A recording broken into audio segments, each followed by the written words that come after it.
This leads to foreclosure. She's a widow. She can't lose this house. Then she should have maintained it. They didn't knock. They didn't sit down. They didn't lower their voices. They showed up with papers and said the word that terrifies anyone at her age. Foreclosure over a lawn. They said it like routine, like paperwork, like it didn't carry the weight of a lifetime. This house belongs to Evelyn. Evelyn is 78 years old. She has lived here for more than 40 years. She raised her children here. She buried her husband from this house. Every corner holds a memory. Every step is familiar. This is not just a house. This is her life. 3 years ago, her husband passed away. Quietly. In the same bedroom. They shared for decades after he was gone. Everything got heavier. The bills, the silence, the responsibility. Evelyn didn't stop caring. Her body did.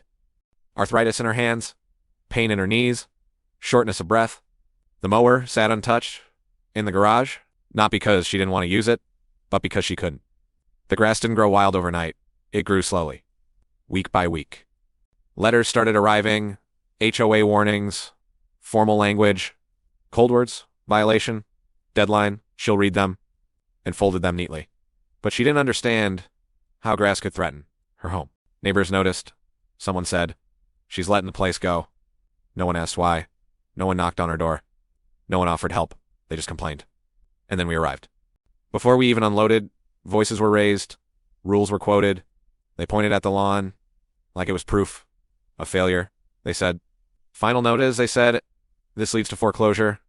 Evelyn stood behind the screen door, small, silent, trembling. She didn't argue. She didn't yell. She just held the door frame to stay upright. That's when we stepped in.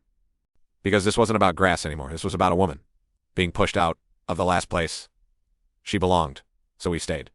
We told them to stop. We told them this was a widow. This was her home. We got to work quietly, respectfully. We cut the grass slowly. We trimmed edges that hadn't been touched in years. We cleared weeds around the porch, bag after bag, inch after inch. DR came back, but more importantly, the house stopped, looking abandoned. When we finished, Evelyn came outside. She didn't speak right away. She just looked like she was seeing her home again. Her voice shook when she finally spoke. I thought they were going to take it from me. That sentence said everything. We didn't charge her, not $1, because you don't invoice someone for keeping their home. The HOA didn't apologize. The neighbors didn't either. But Evelyn slept that night without fear.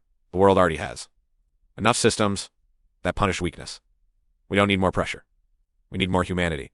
If you believe no one should lose their home over grass, type respect in the comments.